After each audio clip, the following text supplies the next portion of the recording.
देटाच्या हृदयाला दरारून घाम फुटावा अशी ती एक भयानक रात्र होती. घनदाट जंगल. त्या भयान जंगलात तो फिरत होता एकटाच. कुठल्या दिशेने गेला की बाहेर पडू हे त्याला कळत नव्हतं. जिकडं पाहावं तिकडं फक्त झाडं, वेली, गवत. वृक्षही मोठाले, डेरेदार. झाडाच्या फांद्याचं स्वतंत्र अस्तित्व कळू नये इतक्या एका दुसऱ्यात अडकलेल्या, फांद्यांना लटकणाऱ्या, त्या कवटाळून घेणाऱ्या वेली चालतानाही त्याच्या तोंडावर येत होत्या. इतकं घनदाट जंगल की काय विषाद सूर्यकिरणाची आत शिरायची. कालचा दिवसही तो असाच वेड्यासारखा चालत राहिला होता. कुठंतरी बाहेर जायचा मार्ग मिळावा या आशेवर तो पुढं पुढं जात राहिला. कालची रात्र तर अगदीच भयानक होती. रातकिड्यांचा किर्र आवाज, भयान शांतता. मधीच एखादा रंगीत असा काजवा चमकेल तेवढाच काय तो प्रकाश. काल तो पूर्व दिशेला जाऊन आला होता. वाट कळण्याकरता त्यानं मध्यवर्ती असलेला तलाव धरला होता. तलावावरून एक दिशा धरून चालत राहायचं दिवसभर असं त्यानं ठरवलं. पण कसं माहीत नाही, संध्याकाळी परत त्याच तलावापाशी आला, चक्रव्यात अडकल्यासारखा. हे जंगल आहे का भुताटकी? तसंही त्याला एरवी झाडं दिसली की नको वाटायचं.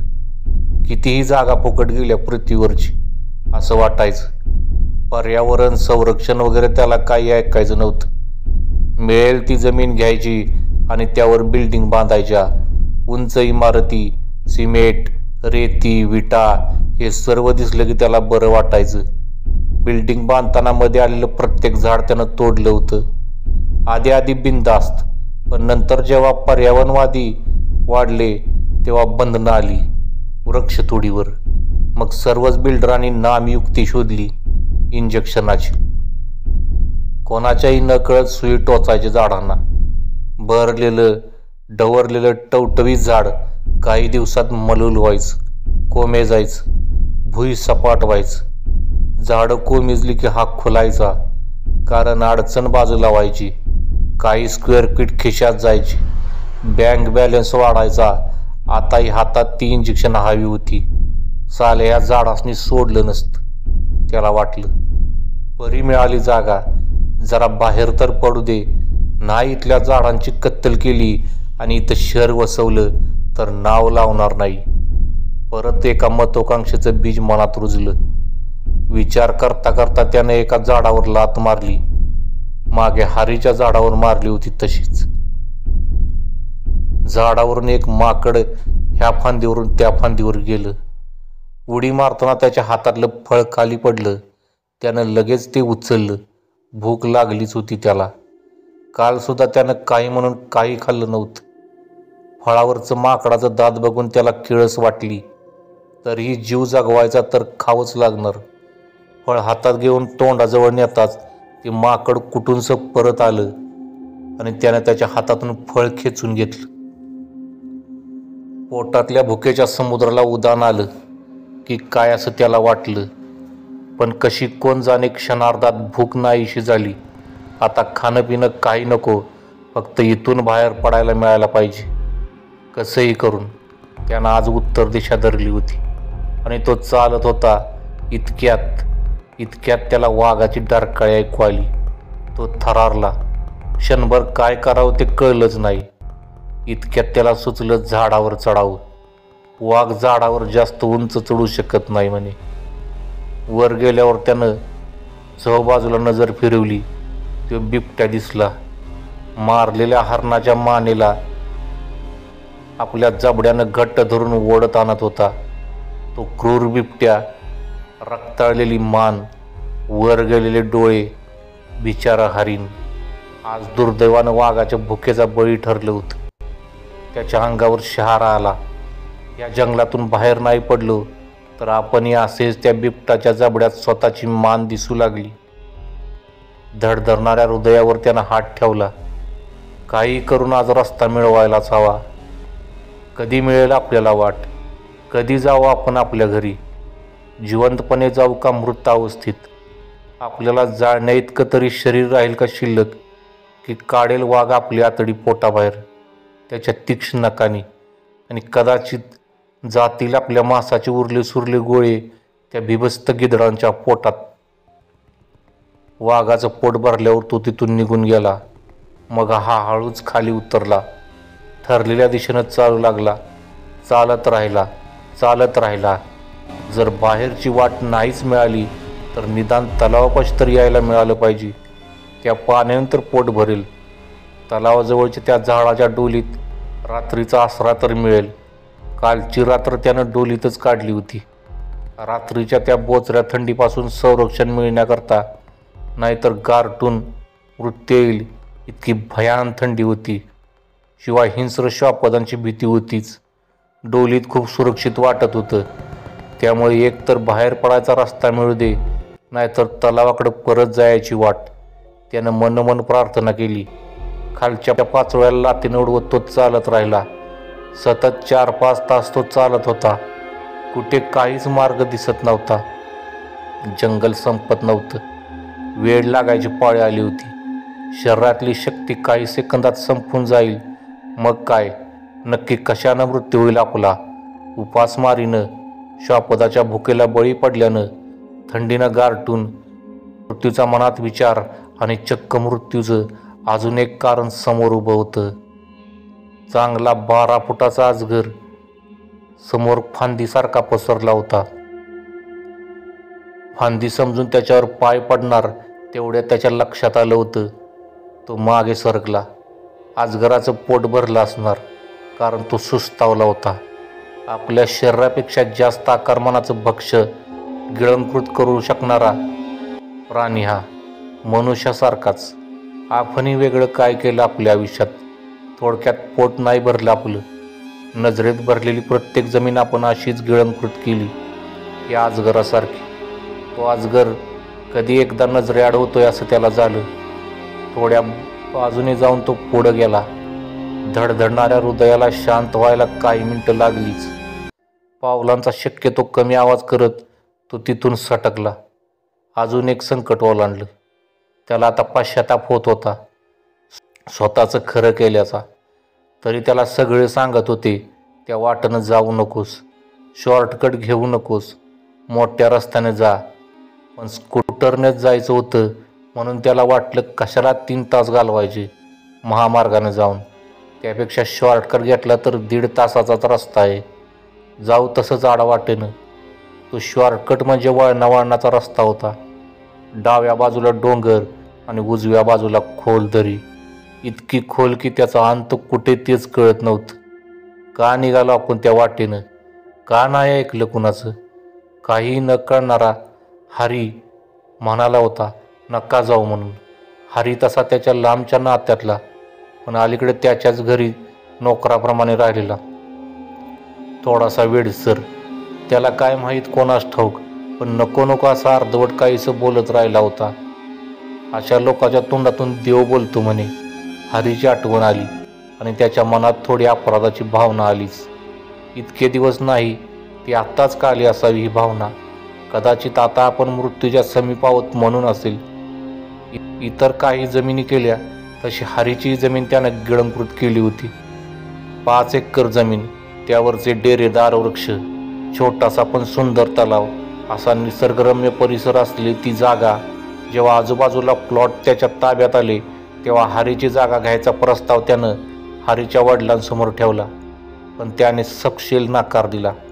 हरीच्या वडिलांना तिथं मतिमंद मुलांचा आश्रम काढायचा होता.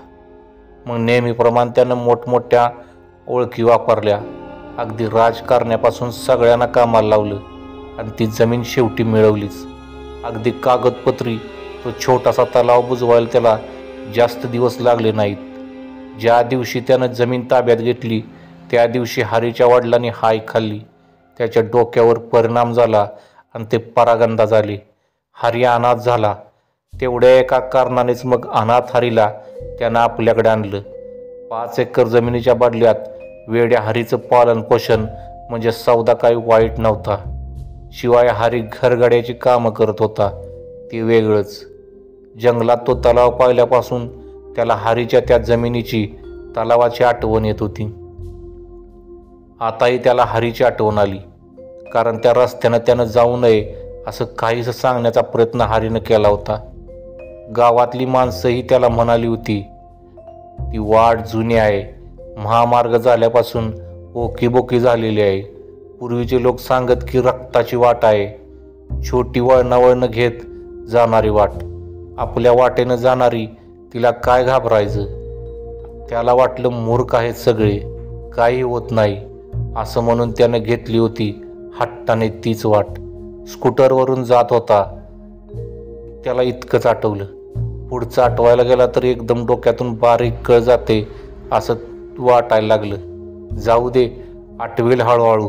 आणि काय करणार आठवून? सत्य काय तर आपण ह्या जंगलात येऊन पडलोय आणि बाहेर जायचा मार्ग आपल्याला सापडत नाही.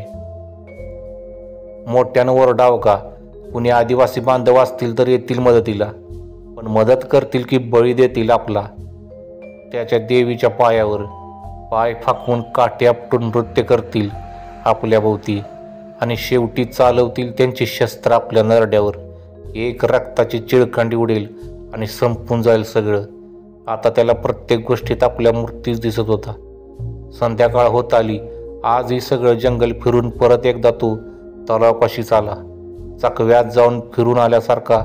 असू दे, अंधार व्हायच्या आत निदान तलावा तर लागला. झोपायची सोय हायच डोलीत. खूप चालल्यानं त्याला थकवा आला होता. डोळं लाल झालं होतं. थंडगार पाणी डोळ्यावर लावावं म्हणून तो वाकला. आपला हात त्यानं पाण्यात बुडवला. तेवढ्यात पाण्यातून एक मगरीनं झेप घेतली. ती जवळजवळ त्याच्यापासून 4 फूट अंतरावर. तो जवळजवळ किंचाळलाच. तिनं दुसरी झेप घ्यायच्या आत तो मागं झाला. तेवढ्यात तिनं बाजूला पाणी प्यायला आलेल्या सशावर झडप गाठली. थोडीशी धडपड केली बिचाऱ्यानं, पण त्याच्या पुढं त्याचं काहीच चाललं नाही. त्या घाबरल्या भेदरल्या सशाच्या नजरेतली करुणा त्याचं काळीच पोखरून गेलं. हारीच्या नजरेसुद्धा असंच कारुण्य दिसतं याची त्याला अगदी आत्ता जाणीव झाली. आपणही मगरीसारखंच त्याला ते प्रश्नचिन्ह त्याला जळत जाळत राहिलं. मगरीने त्या गोंड सशाचा केलेला तो संहार पाहायलाही नको म्हणून तो तिथून जमेल तितका लांब गेला. आता रोजच मृत्यू, असं नाही तसं दर्शन देणार. मृत्यूच्या छायेत आता कायमच राहावं लागणार होतं. जंगलातील तितके दिवस मृत्यू छायेत आणि मग एक दिवस मृत्यूच्या कवेत. आजचा 3रा दिवस. 3री दिशा. त्या दिशेनं आजही तो चालत राहिला. पायाबरोबर विचारही चालत राहिले. परत जाऊ का आपण त्या वाटेपर्यंत? तिथे गेलो तर अजून तर काही संकट येणार नाही ना? जिथून जो जातो त्याला ती वाट ओढून घेणारी, गिळंकृत करणारी असेल तर ती त्या आपल्याला बाहेर पडायला कशी देईल? आणि ते न ऐकलेलं तो आठवतंय. हो, आठवतंय. आपल्यालाही आलेलं ते आवाज हळूहळू आठवतंय एक एक. त्या आवाजाचा विचार मनात आला तसं खरोखरच त्याला ते गूढ, धीरगंभीर, एखाद्या हॉरर सिनेमात असावे तसे आवाज परत ऐकू येऊ लागले. त्यानं स्वभावताली नजर फिरवली. झाडावरून, पायाकडून, सर्व ठिकाणी, पण आवाजाची दिशा लक्षात येईना. या आवाजानंतर आपण बेशुद्ध झालो होतो. या आवाजापासून लांब जायला हवं त्याला वाटलं. चहूबाजूने जणू त्याच्या दिशेनं चालत येत आल्यासारखे ते आवाज त्याच्या कानात येऊ लागले. तिथून आपण लांब पळत जावाची तीव्र इच्छा त्याला झाली. आहे नाही ते बळ एक उठून तो पळू लागला. जोर जोरात आणि मोठमोठी पावलं टाकत तो पळत राहिला. काही वेळानंतर आवाज कमी होऊन बंद झाले. तेव्हा कुठे तो थांबला. तो थांबला आणि आजूबाजूचं विस्तीर्ण मैदान बघून तो चमकला. देवाला दया आली बहुतेक. जंगलातून बाहेर पडलो. त्यानं सुटकेचा निश्वास टाकला. त्यानं मागं पाहिलं. तिथे त्याला जंगलाचा मागमूसमी जाणवत नव्हता. कुठं गेलं ते जंगल?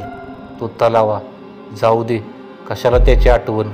त्यानं पुढचा मार्ग धरला. थोडं पुढं आल्यावर त्याला जाणवलं आपल्या पुढं कुणीतरी आहे. कुणीतरी कशाला? एक माणूसच आहे, हाडामासाचा, अगदी आपल्यासारखाच. तो आनंदला. त्या माणसाच्या दिशेनं चाल लागला.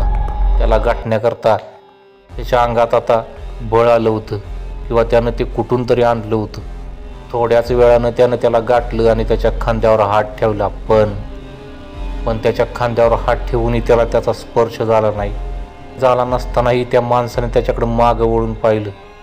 वळून पाहणार त्या माणसाकडे पाहताना त्याची बोबडीच वळली. मागून डोकं केस वगैरे व्यवस्थित असलं तरीही पुढच्या बाजूने त्याला चेहराच नव्हता.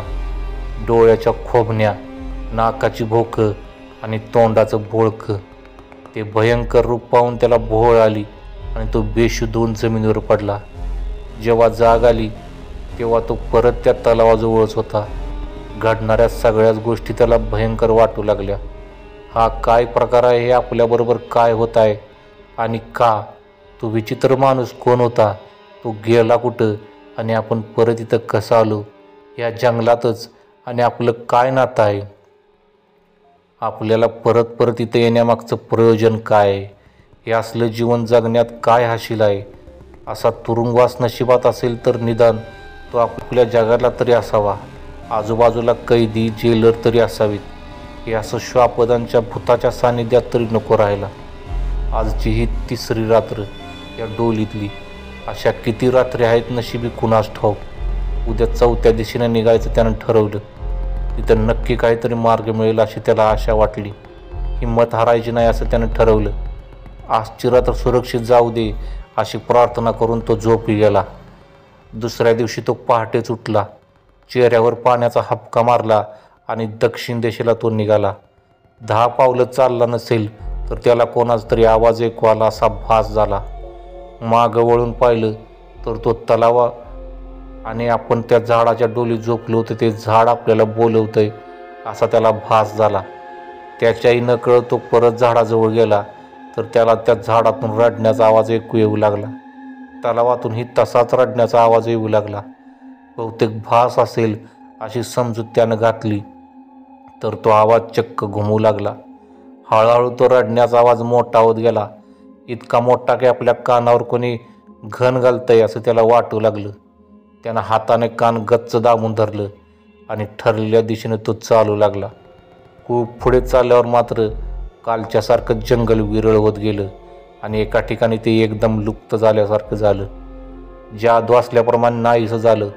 तो तसाच पुढे चालत राहिला. माळरान संपलं आणि चढाव चालू लागला. आता त्याच्या लक्षात आलं की मगाशी तो होता ते मैदान दरीत होतं. तो दरीतून चढून वर जात होता. तसंच चढत राहिल्यावर त्याला एका झाडीत त्याची स्कूटर अडकलेली दिसली. याचा अर्थ हात चढावात चढलो की वरती वाट लागणार होती. ती अजब वाट. एकदा तिथं पोचलो की धूम ठोकायची. महामार्गाला लागायचं. मागे वळून पाहिजे नाही त्यानं ठरवलं. तो स्कूटरजवळ गेला. स्कूटरची पाक वाट लागली होती. ती पूर्ण चेपटून गेली होती. त्याच्यावरती आपटली होती. त्या झाडावरही त्याला रक्ताचे डाग दिसले. थोडके नाही तर बरेच, आणि तेही मोठाले. हे आपलं रक्त. हो, आपलंच असणार. आपल्याशिवाय दुसरं कोण होतं स्कूटरवर? काल आले तसेच गुड अकलने आवाज आपल्याला इथंच आले होते. आपण हडबडलो आणि आपला स्कूटरवरचा कंट्रोल गेला. डोळ्याचं पातं लवतं तोच आपण स्कूटर सकट दरीत कोसळलो होतो. पण मग आपण जिवंत कसे? विचार करत असताना त्याला जाणवलं त्याच्या मागे कुणीतरी आहे. त्यानं मागे वळून पाहिलं. मागे कालचा चेहरा नसलेला माणूस उभा होता. त्या माणसाचा हात त्याच्या खांद्यावर होता, पण त्याचा स्पर्श मात्र त्याला जाणवत नव्हता. त्यानं धीर धरून आपली नजर त्याचा चेहरा नसलेल्या चेहऱ्यावर रोखली. आता तो बिनचेहऱ्याचा माणूस हसू लागला. त्याच्या हसण्याचा आवाज वाढू लागला. वाढत तो इतका मोठा झाला की अवघ्या आसमंतात भरून राहिला. तू कोण आहेस? सगळं अवसान गोळा करून त्यानं विचारलं. तूच ओळख. तू मला ओळखतोस, मोठ्यानं हसत तो म्हणाला. तो आवाज त्याला कुठंतरी ऐकल्यासारखा वाटला. पण मला तुझा स्पर्श जाणवत नाही आणि तुला चेहराही नाही. त्यानं अजून एक धारिष्ट केलं. मलाही तुझा स्पर्श जाणवत नाही रे, आणि चेहरा तर तो तुलाही नाही. गगनभेदी हसत तो म्हणाला. आता एकदम त्याच्या डोक्यात प्रकाश पडला. तो आवाज हरीच्या वडिलांच्या आवाजासारखा होता. नव्हे, तो त्यांचाच आवाज होता. चेहरा नसलेल्या त्याला आता सगळं काही उमगलं होतं क्षणात.